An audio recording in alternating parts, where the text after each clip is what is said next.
Thế gian này điều gì là khó làm nhất? Phải chăng là nếu giữ thứ mà ta vẫn hằng say đắm, yêu thích không rời? Đã trót mê say điều gì thì lòng tự dưng sinh ràng buộc, tay níu chặt, tâm lo sợ quẩn quanh. Nghĩ đến ngày rời xa, lòng bỗng khổ đau tiếc nuối muôn trùng. Chung quy cũng vì bản ngã sâu dày, tập khí nhiều đời thích thâu nhận vào, chứ chưa từng nghĩ đến xả ly lìa bỏ. Thường nhân sinh mộng mị cũng có buông bỏ xa rời, nhưng không phải tự thân chủ động xa lìa, mà là bất lực nắm níu cho tới khi sức cùng lực cạn, thống khổ không thể giữ thêm. Khi ấy mới đành lòng buông xuôi chấp nhận. Cũng là buông bỏ, nhưng tâm thế khác nhau. Một đằng tự buông và một đằng buộc phải bỏ. Tất nhiên hệ lụy và khổ đau cũng khác nhau nhiều. Có khi nào ngồi lại thành thật với chính mình, ngẫm nghĩ xem những gì ngày xưa ta từng say đắm, giờ còn lại gì? Nếu không là những đống tàn tro ký ức chẳng thể gợi thành lời, nếu không là những tủi nhục triền miên của những kiếp đời lên đên phận mòn, còn gì nữa? Nếu không là những vết thương tích yêu thương đã cũ, tâm hồn nhạt màu vẫn đau đáu mơ về một chân trời hạnh phúc mai sau. Những năm tháng thời gian, những cảm xúc sâu xa và những ước vọng cấu cào gom nhặt hết những tháng ngày hạnh phúc hoặc khổ đau, rồi dệt nên những ảo tưởng đời người. Mình mơ trong mơ và chưa bao giờ dù là một sát na sống cho trọn lòng với thực tại. Người quên mất con đường, quên mất chốn về, quên đi những nước mắt đại dương vẫn ngày đêm nhấn chìm nhân sinh trong khổ nạn. Và ta chưa thật sự thương mình. Hóa ra ta mới là một chúng sanh đầy khổ nạn cần cứu vớt hơn bao giờ hết. Ta chưa cứu nổi mình thì cứu nổi ai? Những thứ ngày xưa ta đắm say giờ thành trần ai khói bụi bên đường. Gió thổi qua, hạt trần ai bay xa tít mù khơi vàng dặm, chỉ còn lại mình ngồi ôm đống tro tàn ký ức. Qua muôn kiếp diệt sinh, bao giờ ta chưa giật mình tỉnh thức, thì ngày ấy vẫn còn chìm trong những mong manh, cuồng vội, lưng chừng. Mưa đường trần dầm về qua từng kiếp diệt sinh, bụi đường hoen phai đi màu áo bạc vô thường. Một mai người hành giả tỉnh giấc phù hoa, đưa tay hứng giọt tịnh thủy cam lồ, gột rửa hết những đoạn trường mỏi mệt. Rồi thì ta là ai đây, giữa những bộn bề mất được? Giọt nắng bên trời nào rơi rụng giữa hư không. Bình yên trong giây phút này ở đây. Đã hơn một lần tự mình vấn hoặc, đợi chờ có còn là niềm hạnh phúc khi thân ở đây, mà tâm thổn thức hướng đến một chốn xa nào. Lề lối tư duy bạc màu sần rách, ngày mai sẽ ổn, hoặc ngày mai mọi thứ sẽ tốt đẹp thôi, là một lối tư duy thiếu trách nhiệm, chênh vênh và phụ thuộc vào định mệnh luận, được nuôi dưỡng trên cơ sở một cái tôi yếu mềm, đáng thương và đầy tự phụ. Ai đã từng chờ một người nơi xa mới biết nhung nhớ cấu cào bình an nhiều bao nhiêu, và ai đang mong một ngày mai tương lai tốt đẹp mới hiểu được những vết hằn sâu thất vọng, chán chường ngao ngán giường nào. Ấy vậy mà chúng ta lại vẫn thích hy vọng, đợi chờ, ngây thơ đặt mình vào trò chơi sinh mệnh, được mất có không, như một cách tìm cầu sự cứu rỗi, niềm an ủi vỗ về, cơ hồ như ru ngủ mình cho qua những ngày tháng khổ đau mộng mị. Ngày mai có chắc sẽ tốt đẹp hơn, hay ngày càng tồi tệ hơn, khổ đau nhiều hơn như thế? Nếu không thể chắc được ngày mai sẽ xảy đến chuyện gì, thì sao không sống hết lòng và bao dung với hiện tại? Đừng chờ tới ngày mai, phải ổn ngay bây giờ, vì chúng ta đang sống trong chính những giây phút hiện tại, giây phút đẹp thiên thu. Đẹp là vì duy nhất, thiên thu vì ta đã có mặt và sống đẹp và trọn vẹn với chính mình. Dù hiện tại có đang ngập ngụa trong vũng lầy của lo sợ, đau thương, thì hãy nhớ rằng đây không phải là điểm cuối cùng hay sự kết thúc. Mọi thứ đến đi không hề vô cớ. Khổ đau Mất mát chẳng phải đã dạy cho ta rất nhiều bài học làm người sao? Cuộc đời suy cho cùng không có gì đáng sợ. Thứ đáng sợ nhất chính là ảo tưởng về một nỗi sợ hãi chưa được nhận diện về hình hài chân thật của khổ đau. Ta vẫn còn một hành trình dài phía trước. Dù ngày mai có ra sao thì cũng đừng lo sợ. Ta phải ổn ngay bây giờ. Điều tử tế mãi còn. Người trong thiên hạ lấy mốc 100 năm là hạn định, nhưng mức trung bình của một đời người vào khoảng 70-80 năm. Tới lúc ấy rồi thì ai cũng đến đi theo lẽ đời hư ảo. Thời hoa niên tung bay khắp năm châu bốn bể, học hỏi, đào luyện bản thân và khám phá thế gian nhiều biến động, nhưng cũng rất tươi tắn lạ kỳ. Đến lúc trung niên bắt đầu học cách dừng lại, chiêm nghiệm lẽ vi diệu của cuộc đời, nội tâm hướng vào trong và bắt đầu sống hòa hợp với vũ trụ, nhân sinh. Lão niên bắt đầu rệu rào, sinh mạng như lá mùa thu, xác xơ và lung lay trước gió, chỉ chờ ngày nhân duyên sinh mệnh chấm dứt, lại trở về cội nguồn đất mẹ, theo vòng quay sinh diệt của đất trời mà luân hồi trong muôn ngàn biểu hiện có, không. Tâm thái lúc giờ đây đã học được cách dần buông bỏ mong cầu. Đôi bàn tay bắt đầu biết cho đi những gì đã từng chấp thủ. Vào lúc 7-8-90 ấy, trên đầu già thật rồi, vô thường lão tử không còn gửi thư thăm hỏi mà đã đến ôm sát cạnh bên. Hãy thử ngẫm vào giây phút ra đi ấy, những người ta đã yêu thương, những ai đã từng thù hận, những điều trân quý, những thứ phấn đấu cả đời đạt được, rồi có nghĩa lý gì không? Đứng một bên bất lực mà nhìn lại xác thân tứ đại của mình đang nằm lạnh lùng kia, cùng những người quen biết vây quanh, từ sâu trong tâm khảm họ đang khóc thương hay trách móc. Vào phút giây ấy, thứ mà người ta nhớ đến nhau nhất là gì nếu không là sự tử tế? Một đời duyên phận, năm tháng bình yên, hạnh phúc sẽ chia cùng nhau trên một đoạn đường ân nghĩa. Nếu ai đó khóc thương cho sự ra đi của mình, thì ít nhất với họ, mình đã sống tốt đẹp. Giá trị cả đời người đong đo bằng những điều mà người ta đã làm cho người khác và sự cống hiến dành cho cuộc đời này. Ta đã làm gì để giúp đỡ và cứu vớt được cho ai? Hay chỉ là mang đến khổ đau, bức bách và ác cảm cho kẻ khác?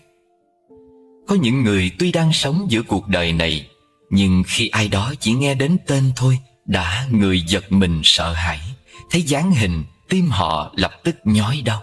Để cho đến cơ sự này, đến đi của ta cũng chẳng còn ý nghĩa. Mấy mươi năm chỉ là tồn tại, chứ chưa thực sự sống đúng nghĩa sinh mệnh con người. Ra đi, dù là trong tình thương thanh thản hay trong sự hối tiếc dày vò, tất cả tùy thuộc vào nhân sinh đối đãi, phương cách mà người ta chọn lựa thương nhau. Một đời sống tận tụy dâng tặng yêu thương, sự tiếp nối bao giờ cũng lấp lánh và sáng ngời, dù có đi đến cõi giới nào chăng nữa. Bình yên đến trong mỗi sớm mai, an lành đi trong từng chiều tối.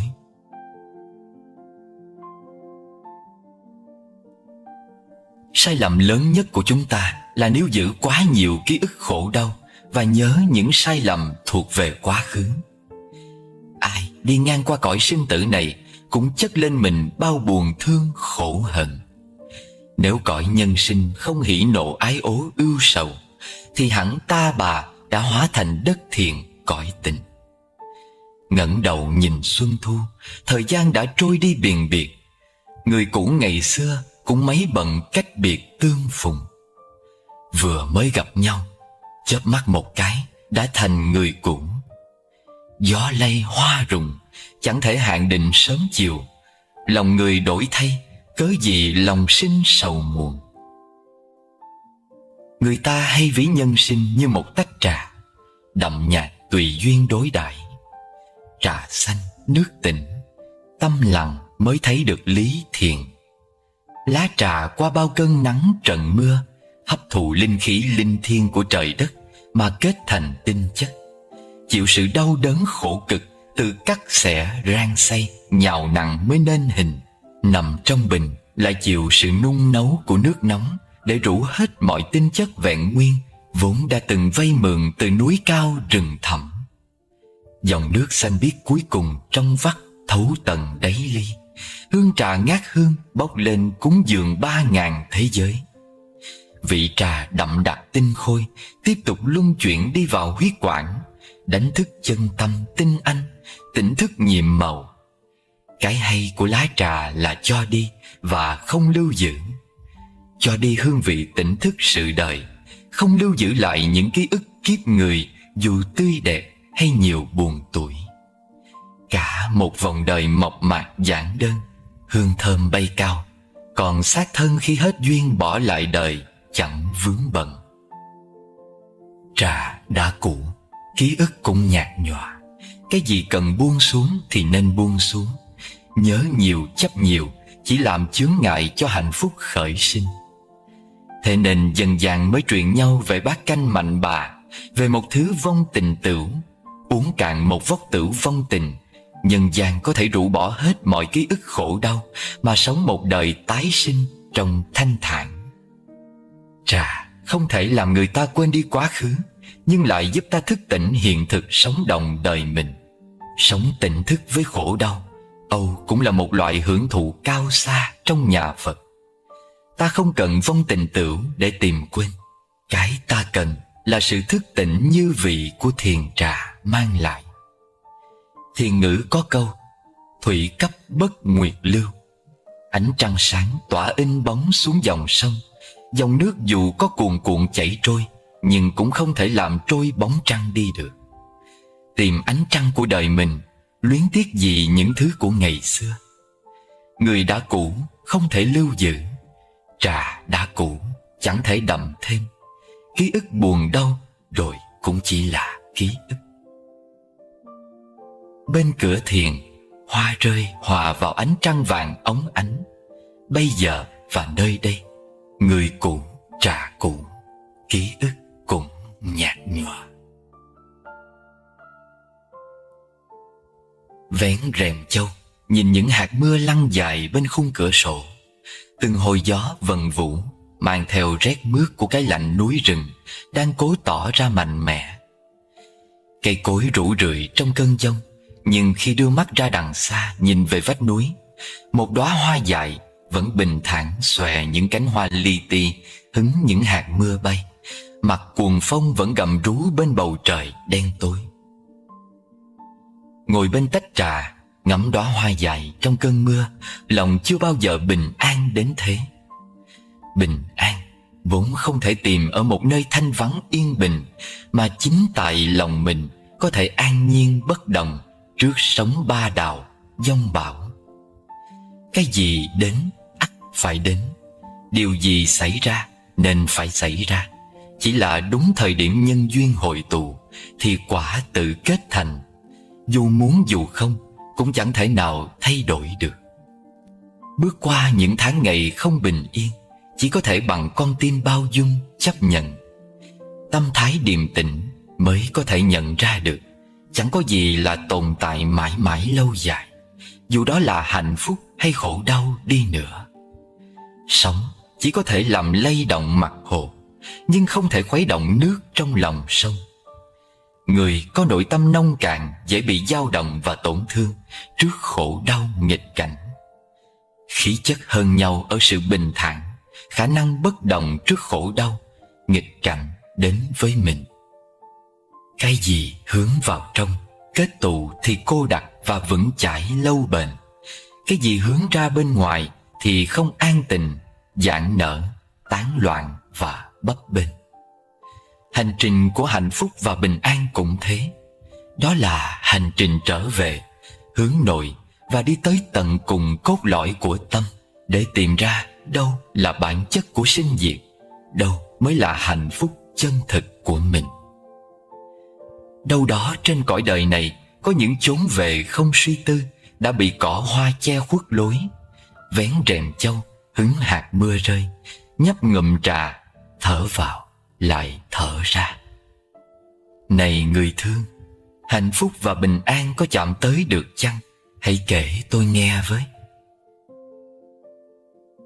Hãy kể ra xem, đã bao nhiêu lần chúng ta phải kìm nén những giọt nước mắt để đi qua những tháng ngày khổ đau, tuyệt vọng.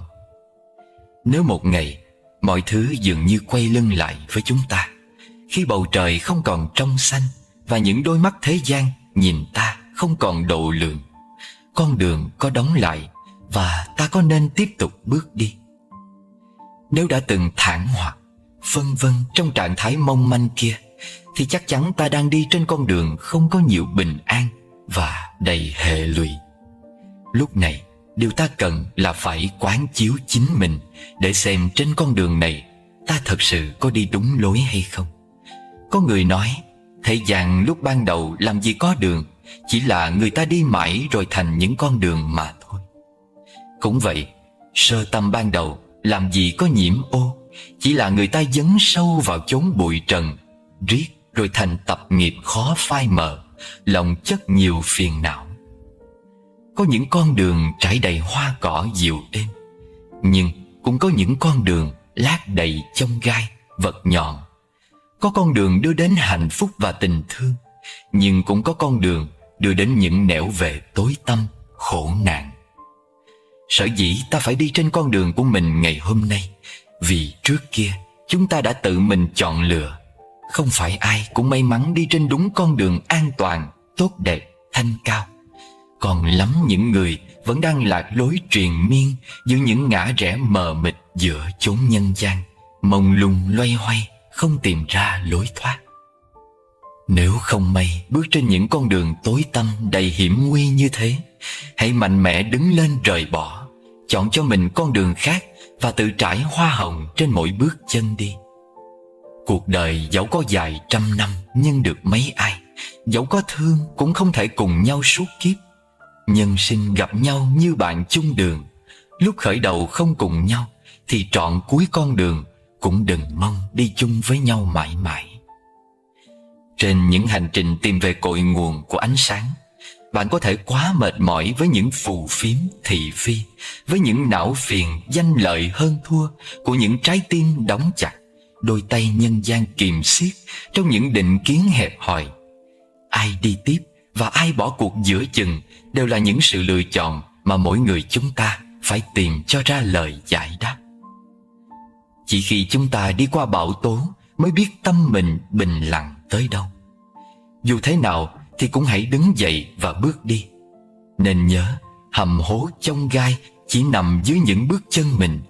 Ta còn cả bầu trời rộng lớn thênh thang trên đầu, hai vầng nhật nguyệt tinh khôi vẫn ngày đêm soi rọi. Trên con đường, hoa sẽ nở dưới mỗi bước chân qua. Bài học từ khổ đau.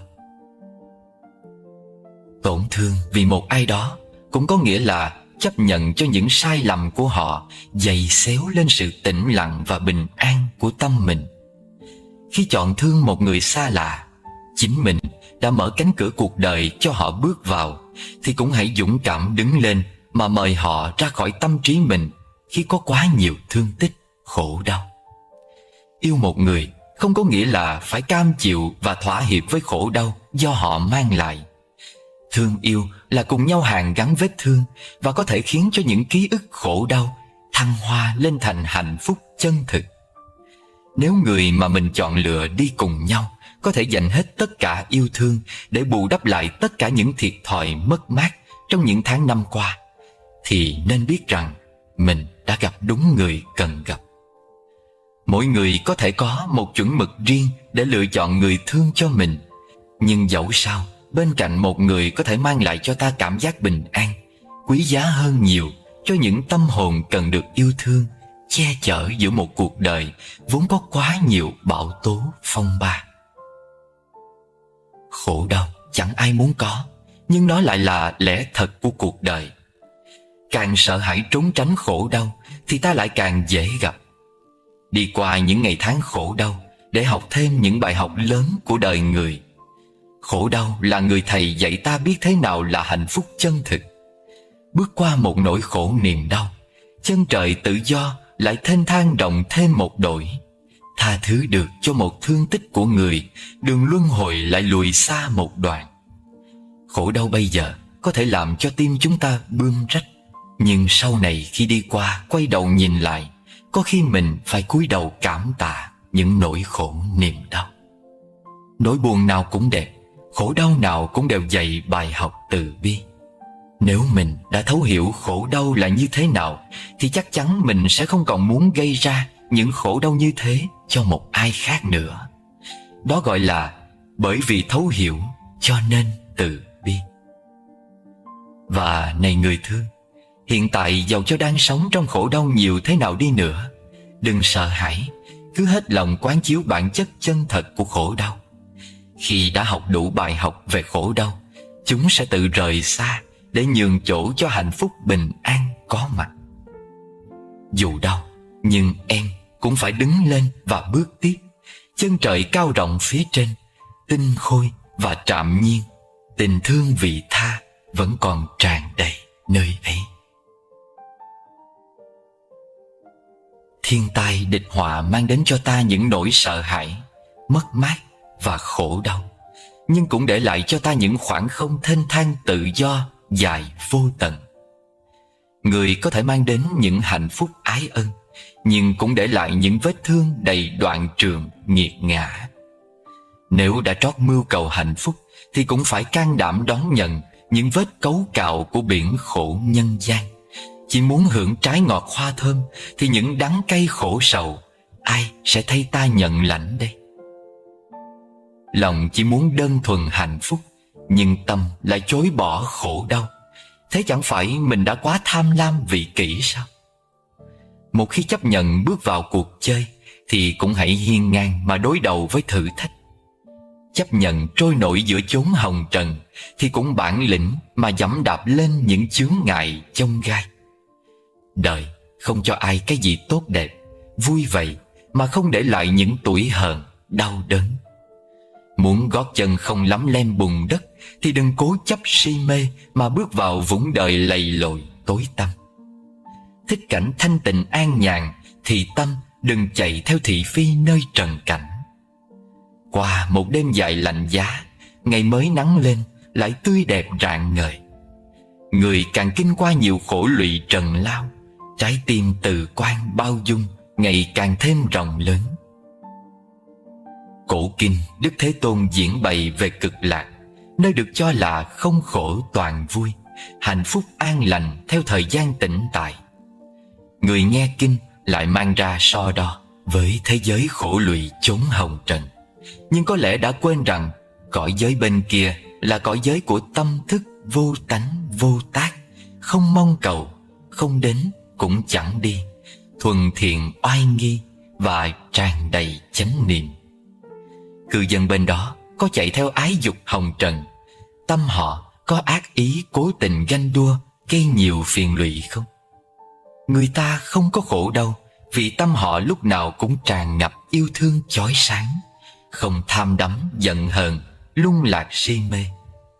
Men theo lời kinh để thử xem một ngày chúng sanh bên Tây Phương sống phúc lạc như thế nào, tự khắc chúng ta sẽ nhận chân đâu là ngọn nguồn của hạnh phúc. Sáng hứng hoa đi khắp mười phương dân cúng Phật, trưa về thọ thực thiền hành trong chánh niệm từ bi. Chiều nghe thuyết giảng diệu pháp học kinh, tối đến lại chuyên cần nhiếp phục tâm mình vào định. Cả ngày sống trong giới định tuệ như thế, làm sao khổ đau có thể chen vào? Trong khi chúng sanh cõi ta bà, lòng chất nặng ưu tư, tâm không rong ruổi về tương lai, thì lại trôi dạt về những tiếc thương sầu đau của quá khứ. Tim người chật hẹp thiếu sự hiểu biết bao dung, hành động khẩu ý thân tuôn trào trong dục vọng, tam độc dẫy đầy, lửa tình rực cháy, tự mình thiêu đốt, tự mình hủy hoại thân tâm.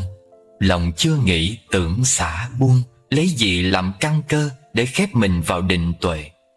Cái gì cũng muốn có, nhưng duy nhất khổ đau thì lại tránh né, chẳng muốn đến với mình. Đạo lý này lấy đâu ra để thỏa mãn lòng người tham lam lạ lùng quái đản đây? Muốn hết khổ đau thì lòng đừng ôm quá nhiều mộng tưởng. Muốn giải thoát khỏi luân hồi thì lòng đừng chất chứa tham ái thiên thu. Thương nhưng không nắm không tìm, khổ nhưng không đè nén, không tìm cầu hay trốn chạy. Người làm khổ ta khó tha thứ được thì cũng phải cố tha thứ bao dung. Đối với chấp giữ trong cuộc đời, dầu khó buông được nhưng cũng phải buông tay mạnh mẽ. Dừng lại mọi sự mong cầu, đó chính là đạo đức.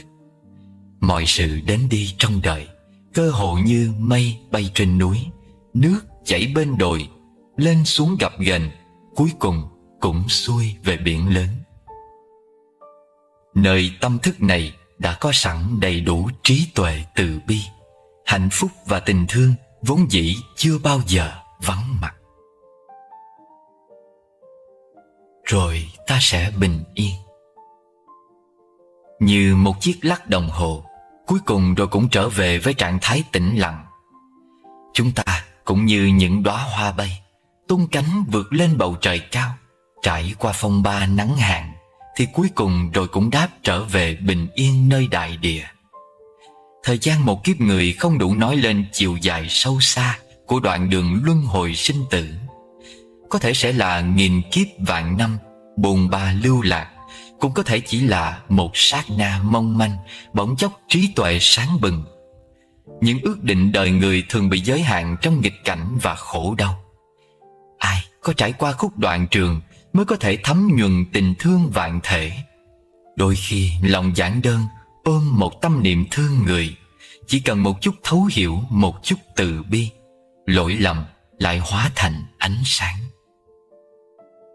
Khổ đau ai ai cũng e ngại, dục lạc cố cản cũng lại lao vào. Người chỉ muốn phần an yên, phần đắng cay chẳng ai thay ta nhận lãnh. Ước vọng bình yên vốn dĩ chẳng khó tìm, chỉ cần lòng người chịu buông bỏ, không tranh đoạt, không mong cầu, không nắm giữ, không tạo tác. Vô sự tại đây, rỗng rang có mặt. Đâu cần phải ngửa mặt kêu trời xanh, cúi đầu tìm bậc quý nhân cứu nạn. Lâm vào nguy khó, chân dẫm đạp khổ đau cũng là để cho ta trải nghiệm cái cảm giác đoạn trường mà ta vì vô minh đã từng gây ra cho chúng sanh suốt bao năm, dù là vô tình hay hữu ý. Không có nỗi khổ đau nào giống nỗi khổ đau nào. Mỗi đoạn đường sinh tử lại chất chứa thêm nhiều bài học trải nghiệm khác nhau, cốt để cho trí tuệ lớn thêm, đậm sâu cùng năm tháng. Thế gian có bao nhiêu chúng sanh thì hồng trần có bấy nhiêu trải nghiệm. Ngụp lặng trong biển khổ nhân gian là nơi bắt đầu đoạn hành trình trải nghiệm của riêng mỗi người, nhằm tìm ra cho mình bản chất chân thực vẹn nguyên của tạo hóa. Cuộc đời một con người như một đồ thị hàm số, tung hoành lên xuống theo các ẩn số cao thấp ngắn dài. Giao điểm nông cạn hay thâm sâu thì cuối cùng cũng đi ngược trở về gốc chân không ban đầu của thực tánh. Khổ đau không đáng lo sợ, quan trọng là ta nhận ra được gì từ chính những nỗi khổ niềm đau và đứng lên chắp vá lại trái tim mình. Đừng lo sợ, đừng hoang mang, cứ ôm trái tim sáng trong mà đi vào cuộc đời với tâm hồn rỗng lặng, mắt thấm từ bi. 3 bước trên đường có thiện thần đưa chân dẫn lối. Người đồng lý tưởng, cảm ứng tất thành, giữa chốn nhân gian, người không cô độc. Mọi sự rồi lại qua, ta rồi sẽ yên bình trở lại. Không sao đâu, em rồi sẽ ổn thôi mà. Thói đời thường không quan tâm bạn đã chịu bao nhiêu ấm ức, cũng chẳng cần biết đến những đau khổ nhọc nhằn. Thứ người ta chú ý chỉ là kết quả mà bạn có thể cống hiến. Nên khi gặp mưa gió cuộc đời, chỉ cần dặn bản thân rằng đi qua vùng giông bão, mặt trời tự nhiên sẽ xuất hiện. Đừng mất công than ngắn thở dài trước mặt người khác, bởi có nói họ cũng chẳng bận tâm đâu. Có một số việc buông xuống được sẽ cảm thấy nhẹ nhàng. Có một số người chợt nhớ đến cũng làm ta hạnh phúc. Một vài niềm đau nghĩ thông suốt sẽ giúp mình thêm mạnh mẽ. Quá bận tâm vào một vấn đề sẽ khiến mình lẫn quẩn không thôi. Thật ra sự việc dù đơn giản đến đâu Nếu nghĩ quá nhiều cũng trở nên phức tạp. Chỉ cần giữ một tâm thái điềm tĩnh, một tấm lòng rộng mở, thì việc gì đến cũng sẽ đơn giản và nhẹ nhàng qua đi, để lại những tháng ngày bình yên cho cuộc sống. Phiền não đến từ đâu? Ham muốn trỗi dậy thì tâm động. Khi tâm động, các loại phiền não tự nhiên sẽ ùn ùn kéo đến. Được, mất, vinh nhục, lấy bỏ, những thứ này nếu bạn bận lòng càng nhiều thì sự mệt mỏi càng lớn. Bằng ngược lại, có thể buông xuống bao nhiêu thì nội tâm nhẹ nhàng bấy nhiêu. Nếu biết mở lòng chia sẻ đau thương của người khác, nỗi buồn lo của mình tự nhiên sẽ nhẹ vơi. Học cách trao tặng sự ấm áp đến tha nhân, sẽ nhận lại những ân tình đồng loại. Đây chính là năng lượng kỳ diệu của tình thương. Trên đời, cội nguồn của những muộn phiền đều bắt nguồn từ việc buông không đành, hiểu không thông, nhìn không thấu, rồi làm những việc vô nghĩa khi nhàn rỗi. Muốn đoạn trừ nó, nên tìm về căn nguyên nguồn cội, thực tập nếp sống vị tha và buông xả, đặt mình vào vị trí người khác để nhìn nhận sự việc. Làm được vậy sẽ tránh được những tranh chấp muộn phiền vô nghĩa lý. Chúng ta, những con người bằng xương bằng thịt, khó tránh khỏi những lúc sức cùng lực kiệt. Một trái tim nhỏ bé, yếu đuối sẽ có khi cảm thấy thương tổn, đau lòng. Nhưng không phải hễ có bao nhiêu uất ức thì đều phải phơi bày lên khuôn mặt. Càng không thể hễ gặp khó khăn là phải tìm người kể khổ. Nếu mọi nỗi đau đều có thể quên đi thì chẳng ai muốn giữ mình thanh thản. Nếu mọi vết thương đều có thể liền sẹo thì cần chi những cấm kỵ trên đời. Hãy nhớ rằng bạn cũng là một người bình thường.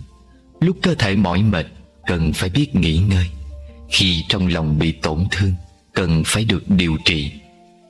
Mọi việc chỉ cần bản thân đã cố gắng hết lòng thì kết quả thế nào cũng không cần hối hận. Bởi trên đời có rất nhiều việc không phải mình muốn là được, không nên làm khó bản thân. Cuộc sống chỉ có một con đường chúng ta không thể lựa chọn là đầu hàng. Có một lối đi không thể từ chối là trưởng thành. Bước qua một trắc trở sẽ có thêm một kinh nghiệm. Khắc phục được khó khăn giúp ta thêm kiên cường. Cuộc đời nếu có thể bớt chút so sánh, bớt chút toan tính, bớt chút oán hờn, bao dung nhiều hơn, thấu hiểu nhiều hơn, cho đi nhiều hơn, thì mỗi ngày đều là một ngày mới và thế giới sẽ trở nên yên bình. Những gì xuất hiện trong cuộc đời chỉ có thể trải nghiệm mà không thể chiếm hữu. Vì chúng ta chỉ là những lữ khách qua đường, sẽ có ngày phải nói lời vĩnh biệt. Nên những gì qua đi thì bình thản đối diện và mở lòng đón nhận những điều đang đến vui vẻ. Nếu nhìn mọi người đều thấy ưu điểm, đối với mọi việc đều có ý nghĩa, bạn sẽ thấy cuộc sống này thật vui vẻ, thế giới này thật tốt đẹp. Nếu dùng tâm phiền não đối diện cuộc đời, xem mọi thứ đều là nghiệp chướng, thế giới sẽ trở nên xấu xa, đáng ghét. Rất nhiều người hy vọng mình xinh đẹp hơn. Thật ra, phương pháp tốt nhất để được xinh đẹp chính là giữ lấy nội tâm thanh tịnh và tinh thần vui vẻ. Nét đẹp này khiến người đối diện cảm thấy nhẹ nhàng, không sanh lòng chán ghét. Thật ra, những gì nhận được ở đời này đều là kết quả mình tạo ra trước đó. Còn những điều đang làm sẽ nhận lấy kết quả về sau. Cuộc sống cứ như thế mà tiếp nối. Nếu ý thức được, chúng ta sẽ hạn chế được rất nhiều suy nghĩ tiêu cực và không oán trời trách người khi gặp chuyện trái ý nghịch lòng. Phước báu đến từ sự cần cù và lối sống hy sinh. Hãy khởi lòng từ bi giúp người nghèo khó, dùng tâm cảm ơn báo đáp những thâm tình và giữ tâm tương kính với mọi người mọi việc. Nếu có lòng tin vào nhân quả, sẽ không gây tạo những việc đáng tiếc trong đời. Vui vẻ kiên trì với những thiện lành hiện tại, sẽ đón một ngày mai tươi sáng nhẹ nhàng. Nắng mưa mặt đời. Trong mỗi người đều có một bầu trời riêng. Có khi mưa gió, có lúc quang đãng. Mình ở trong đó và người khác không thể xen vào. Trong mỗi trái tim đều có những phân đoạn tình cảm. Có lúc ngọt bùi, cũng có đoạn đắng cay. Đôi khi mình không thấy rõ và người khác cũng không hiểu được. Vì tâm tình không thể nói ra mới gọi là tiếng lòng. Vì nước mắt không thể tuôn rơi mới thấy đời nghiệt ngã.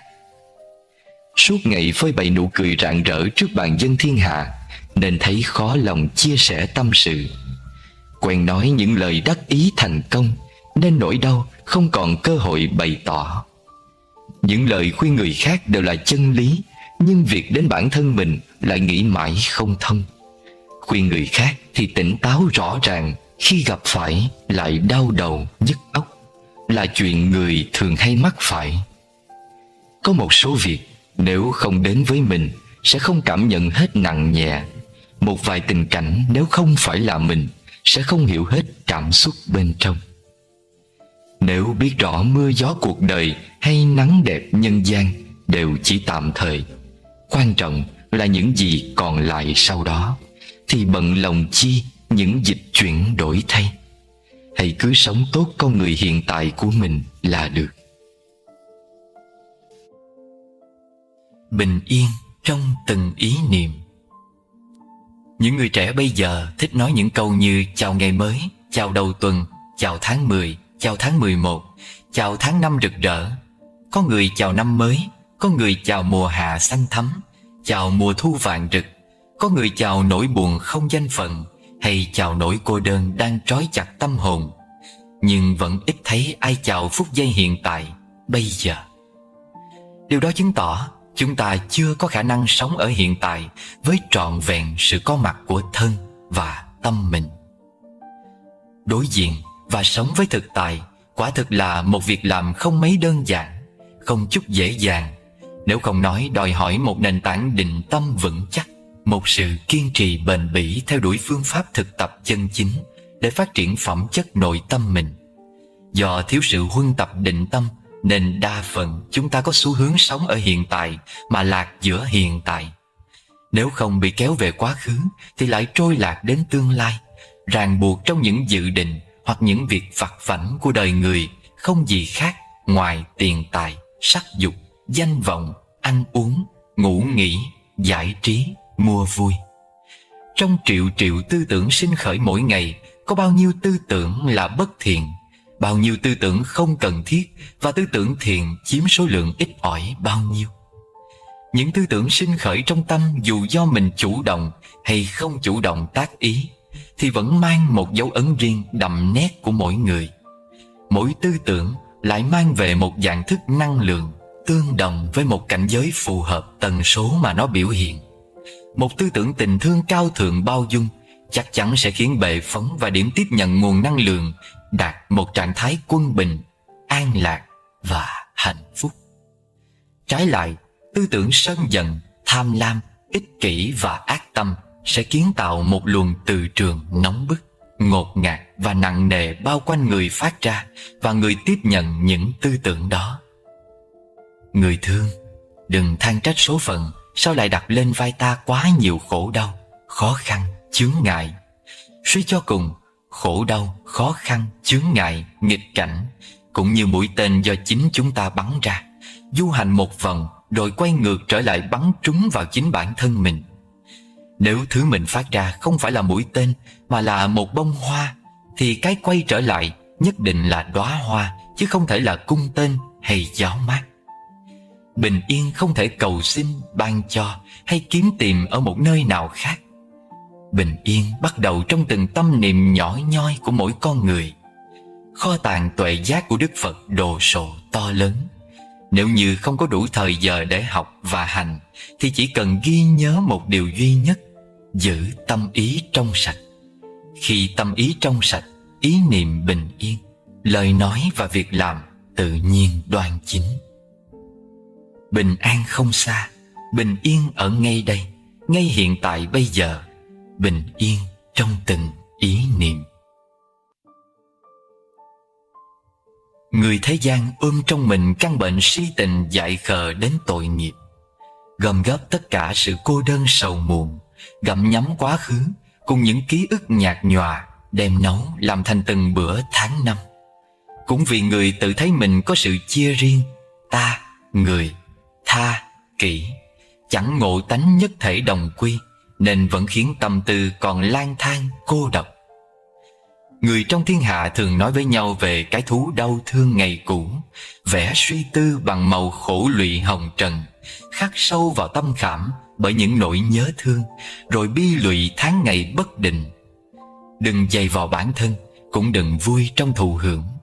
Cảm giác đau thương sẽ bạc đãi, giam hãm thân tâm trong sự hối tiếc của chia lìa. Cũng đừng biến mình thành những kẻ đơn độc giữa chốn phồn hoa, lạc lối giữa hai bến bờ mộng thực. Người có chịu buông bỏ những dòng hoài niệm, làm rỗng rang cho nhẹ kiếp bất tận luân hồi không? Mấy ai chịu quay về sống với cái điềm nhiên, lòng không lao xao, ý thường vắng lặng, một cánh hoa đào nhẹ rơi trên đất, đại địa thênh thang, hà cớ sợ không chốn nương về. Dù có được may mắn ngự trên cánh sen vàng, nếu tâm không chân, ý không thuần, lòng vẫn gợn nhiều bi lụy. Nước mắt nhân gian không chỉ rơi giữa cảnh đời thế tục, nơi cửa thiền một chút mong cầu cũng làm rơi rụng nỗi ưu tư. Thù thắng thay được khoác chiếc y vàng, đầu phủi sạch những cấu trần ái ố. Người biết thế, lòng hãy dành trân quý, hiện tại này vụt mất sẽ chẳng thể tìm lại thiên thu. Trên cánh sen vàng ai biết được, mở đôi mắt thương nhìn đời, người bỗng thấy trời xanh. Có một số việc phát sinh rồi chỉ có thể đón nhận. Có một số người mất đi rồi chỉ có thể buông tay. Một số đoạn đường lựa chọn rồi chỉ còn cách bước tới. Rất nhiều thứ tốt đẹp đều đến từ sự chờ đợi, không phải do giành giật. Nên có lòng nhẫn nại nếu không muốn lỗi hẹn với hạnh phúc. Hãy tận hưởng mọi việc lớn nhỏ phát sinh trong cuộc sống, vì ngày mai khi nghĩ lại, bạn sẽ nhận ra kỳ thực chúng đều rất quan trọng. Rất nhiều việc phải đợi đến khi trở thành hồi ức, mình mới ý thức được giá trị mà chúng mang theo. Nếu thật sự có duyên thì thời gian hay khoảng cách đều không phải vấn đề. Còn đã vô duyên thì dù có gặp rồi cũng mỗi người một hướng. Có lẽ một người cần đi qua rất nhiều đoạn đường, trải nghiệm nhiều vinh hoa và bao nỗi vất vả mới có thể trưởng thành. Khi nhìn rõ một người mà không nói ra, bạn sẽ hiểu được ý nghĩa của sự tha thứ. Không thích ai đó mà không trở mặt, bạn sẽ cảm nhận được đỉnh cao của sự tôn trọng. Một người trưởng thành không phải vì sống lâu, đi khắp nơi và kinh qua nhiều chuyện, mà bởi họ biết lúc nào cần buông xuống hoặc khoan dung để hạn chế sự đấu tranh giành giật. Ai trong lòng cũng từng gánh chịu ít nhiều nỗi đau khác nhau. Không phải vì đã qua nên không còn cảm giác, mà bởi họ biết có nói ra cũng không giải quyết được gì, chỉ làm bản thân yếu đuối hơn mà thôi. Có những vết thương không phải không quan tâm, mà ta hiểu chỉ có thể lặng im đối diện, tự nó sẽ bình phục. Trưởng thành là có thể giữ trọn nụ cười trong quá trình chuyển hóa khổ đau trở thành hạnh phúc. Bất luận cuộc sống hiện tại có bao nhiêu điều tồi tệ, cũng cần dũng cảm đối mặt. Đừng nghĩ chuyện lẩn tránh, càng không nên nguyền rủa oán than. Vì tất cả là để bạn trưởng thành, cần biết cách tận dụng lấy. Mỗi buổi sớm mai khi mặt trời xuất hiện, nhớ nhắc bản thân sống một ngày vui vẻ và ý nghĩa. Đầu tiên là cho chính mình. Trên đời chỉ có lòng người thiên lệch, chứ không có chuyện gì là không công bằng. Không cần oán, cũng đừng nên hận. Cứ hết mình với hiện tại, mọi thứ lớn nhỏ sẽ từ từ lùi vào dĩ vãng. Cuộc sống dù tàn khốc đến đâu, bạn cũng hãy cứ kiên trì, vì nỗ lực bao nhiêu sẽ đạt được thành công bấy nhiêu. Khi thời gian qua đi, nhìn lại cuộc hành trình sẽ thấy trong biển người mênh mông, mỗi một cuộc hội ngộ đều là một nhân duyên tốt đẹp. Đời một người tính dài ngắn làm chi, quan trọng là mình làm được gì trong khoảng thời gian sống. Cuộc sống gập ghềnh lắm, nhớ để người bên cạnh cảm nhận chút ấm áp.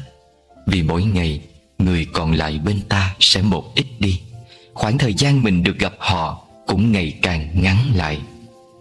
Buổi sáng khi mặt trời xuất hiện, nhớ nhắc mình bắt đầu một ngày bình yên, đặt niềm vui trong lòng và nở nụ cười trên môi. Chúng ta đến với thế giới này tự trung chỉ có hai việc lớn: sanh và tử. Một việc đã hoàn thành, chỉ còn lại một thôi, nên không cần phải gấp. Thay đổi. Một đoạn đường nếu đi đã lâu mà không nhìn thấy hy vọng thì nên thay đổi phương hướng. Một sự việc nghĩ đã nhiều vẫn không mở được nút thắt trong lòng thì nên buông xuôi. Một số người qua lại lâu ngày vẫn không cảm nhận được sự chân thành thì hãy rời xa. Một lối sống áp dụng một thời gian dài vẫn không tìm thấy niềm vui thì nên chọn cách thay đổi. Chân thành để sống. Sinh mạng mỗi người chỉ có một, dù ngắn hay dài. Cuộc sống mỗi ngày mỗi tiếp nối, dù buồn hay vui. Đường đời mỗi chặng một cách bước, dù lùi hay tiến. Con người không ai là hoàn mỹ. Công việc không có gì là vẹn toàn. Gặp người nhỏ nhen đừng nên tính toán, bởi tính toán chỉ chuốc thêm phiền phức. Gặp chuyện phức tạp đừng quá để tâm, bởi để tâm chỉ khiến bản thân thêm mỏi mệt. Thế giới rộng lớn, lòng người hỗn tạp, sao có thể không gặp kẻ nhỏ nhen? Bụi trần thăm thẳm, sự thế phù du, sao có thể không gặp điều phiền muộn? Nghĩ vừa phải, nhìn thoáng ra. Bị oan ức hãy cứ lặng im, hóa giải rồi thì mỉm cười nhẹ nhõm. Không có mặt trời thì nghe gió thổi, ngắm mưa rơi. Không có hoa tươi thì hít thở hương thơm đồng nội. Không có tiếng vỗ tay thì thưởng thức sự yên tĩnh một mình. Thời gian xoay chuyển, năm tháng đổi dời. Không oán trách, không than thở, không đau buồn, không toan tính. Giữ lòng thanh thản, nhẹ bước trên con đường tươi đẹp. Trân trọng những tình cảm chân thành, giữ gìn lấy tâm trạng tích cực. Lúc cần kiềm chế thì hít một hơi thật sâu để thay đổi không khí. Đối diện với khó khăn nên bình tĩnh suy nghĩ rồi thay đổi góc nhìn. Gặp thất bại cần cố gắng làm lại để khôi phục sự tự tin. Học buông bỏ bản ngã. Thế gian lẽ thường, người ta ngẩng cao đầu thì dễ, nhưng cúi đầu khiêm hạ thì khó. Người nói nhiều thì dễ, nhưng biết cách im lặng thì khó. Hứa hẹn nhiều thì dễ, nhưng làm được điều mình hứa mới khó. Nghi ngờ, nghĩ xấu cho người thì dễ, nhưng tin tưởng và nghĩ tốt cho người thật khó làm theo. Chúng ta thường thấy nhiều lỗi lầm của người, nhưng lại chẳng mấy khi thấy được lỗi của mình, dù có hiển hiện trước mắt. Những gì mình làm cho người mình nhớ rất rõ, nhưng lại hay quên báo đáp công ơn của người khác đã làm cho mình. Thương quý người tốt đẹp đáng yêu không khó bằng thương được người còn nhiều lỗi lầm khiếm khuyết. Cúi đầu trước cường quyền ác đạo lại dễ hơn cúi đầu quy y theo bậc thánh nhân. Hưởng thụ và chạy theo dục lạc thế gian dễ hơn trì giới và sống giản đơn giữ mình theo phạm hạnh. Thọ giới thì dễ, trì giới mới khó. Chạy theo trần cảnh thì dễ, buông bỏ xả ly thật quá xa vời.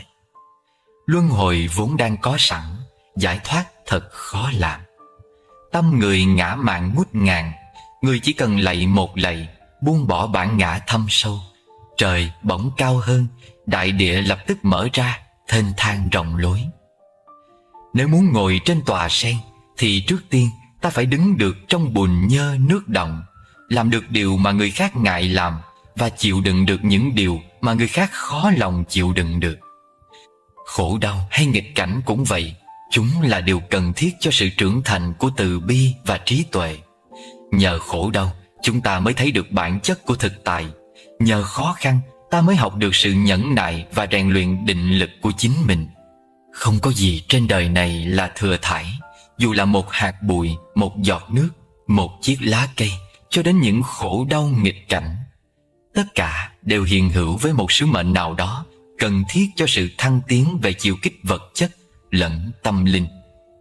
Sự hiện diện của một hạt bụi cũng quan trọng, cần thiết như sự tồn tại của cả trái đất. Nếu không có hạt bụi thì trái đất cũng không còn là trái đất. Không có người thì cũng chẳng có ta. Không có cái này thì cũng không có cái khác. Muôn sự nương nhau, biểu hiện trong mối liên kết trùng điệp không dừng.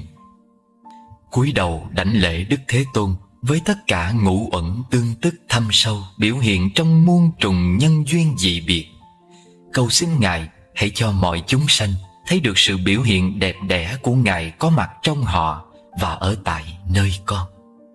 Nam Mô Buddhaya.